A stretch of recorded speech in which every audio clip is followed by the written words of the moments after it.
Assalamualaikum warahmatullahi wabarakatuh. Selanjutnya, saya Anggita Fania, NIM 1715124004, akan menjelaskan continuing service. Sebelumnya, rekan saya kan telah menjelaskan bagaimana mendaftarkan layanan di Eureka. Setelah layanan terdaftar di Eureka, layanan lain dapat menemukannya dan mulai mengonsumsinya. Ini itu menyebabkan error untuk hardcode URL layanan instance apapun dalam kode customer. Nah, jadi si hardcore ini itu bukan hanya memasangkan customer ke instansi layanan tertentu, tapi juga dapat menyebabkan customer terputus jika si host dan atau portnya itu berubah. Terus di sisi lain, aplikasi memakan banyak responsibility untuk nyari layanan di RK.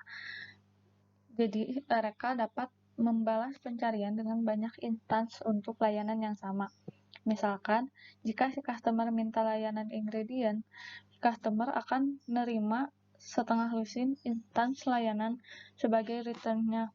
Terus gimana cara milih layanan yang benar? Kabar baiknya di sini kita tidak perlu membuat pilihan itu atau bahkan secara eksplisit mencari layanan sendiri. Jadi dengan dukungan klien Eureka di Spring Cloud bersama dengan Ribbon Client Side Load Balancer, memudahkan kita untuk mencari, memilih, dan menggunakan mesin virtual layanan. Terdapat dua cara untuk mengonsumsi layanan yang dalam Eureka, yaitu yang pertama ada Load Balance REST Template, yang kedua ada Vegan Generate Client Interface. Nah, kedua ini itu bisa dipilih salah satu sesuai selera. Di sini saya hanya akan menjelaskan Load Balance REST Template. Nah, ini selanjutnya akan semi-service with REST template. Jadi, client Spring REST template ini itu telah dibahas di bab 7. Cuman, untuk mengingatnya kembali, gimana cara kerjanya, kita akan bahas lagi di sini secara singkat. Jadi, begitu si REST template-nya dibuat atau diinjeksi, Anda dapat membuat panggilan HTTP dan membuat respon terikat ke tipe domain. Terus misalnya untuk melakukan permintaan get HTTP untuk mengambil ingredient dengan ID-nya, Anda bisa menggunakan kode REST template berikut seperti ini. Ini yang dijelaskan pada bab 7. Menggunakan host atau port tertentu. Nah, jadi apa masalahnya pada kode ini?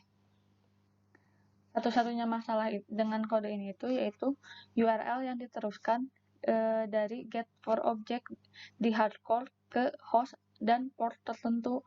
Jadi jika permintaan ditujukan untuk salah satu dari banyak instansi layanan ingredient, maka si setiap URL itu akan dikirimkan dan akan menargetkan instansi tertentu. Tidak ada load balancer yang bekerja untuk menyebarkan permintaan di seluruh layanan instansi. Nah, terus bagaimana solusinya? Solusinya itu dengan cara mengaktifkan aplikasi sebagai klien Eureka. Gimana caranya?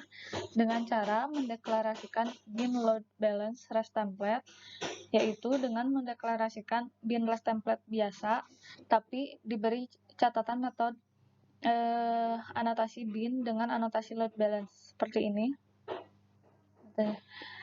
Ini itu anotasi load balance ini itu memiliki dua tujuan. Yang pertama, memberitahu Spring Cloud bahwa REST template ini harus dilengkapi dengan kemampuan untuk mencari layanan melalui Ribbon. Yang kedua, bertindak sebagai kualifikasi injeksi sehingga jika Anda memiliki dua atau lebih bin REST template, Anda dapat menentukan bahwa Anda itu menginginkan load balance REST template pada titik injeksi. Misalnya, anggap Anda ingin menggunakan load balance REST template untuk mencari ingredient seperti pada kode yang bab 7 tadi. Jadi pertama, Anda akan menginjeksi load balance REST template ke bin yang membutuhkannya. Seperti ini akan diinjeksi. Nah, kemudian tulis ulang si metode get ingredient by ID tadi dengan menggunakan nama layanan terdaftar alih-alih menggunakan host dan port tertentu. Nih, jadi di sini menggunakan nama layanannya, bukan menggunakan hostnya. Nah, apa perbedaannya? Di sini kan dapat dilihat perbedaannya itu si URL yang diberikan untuk get for object ini itu merupakan apa namanya nama servisnya. Kan di sini nama host sama portnya. Kalau di sini nama servisnya. Terus si ini secara internal si REST template ini itu meminta Ribbon untuk mencari layanan dengan nama ingredient service dan memilih sebuah instance. Terus si Ribbon ini itu bakalan menulis ulang URL untuk memasukkan informasi host dan port untuk instance layanan yang dipilih, kemudian memungkinkan si REST template melanjutkan seperti biasa. Jadi ini tuh bedanya di sini itu minta si REST template-nya minta dulu Ribbon untuk nyari layanan dengan nama ini, terus dipilih sebuah instance-nya, terus bakalan ditulis host dan port-nya. Kalau ini kan ya udah bakal dimasukin ke host dan port yang ini gitu. Nah, jadi seperti yang telah dilihat tadi, dengan menggunakan load balance REST template ini itu nggak beda jauh dengan REST template standar yang dijelaskan pada bab 7. Perbedaan utamanya itu cuman pada kode klien perlu berurusan dengan nama layanan alih-alih menggunakan nama host dan port tertentu. Terus gimana menggunakan web client? Bisa nggak web client itu digunakan dengan Ribbon untuk konsumsi layanan dengan nama seperti yang dilakukan REST template ini? Itu akan dijelaskan oleh rekan saya. Terima kasih.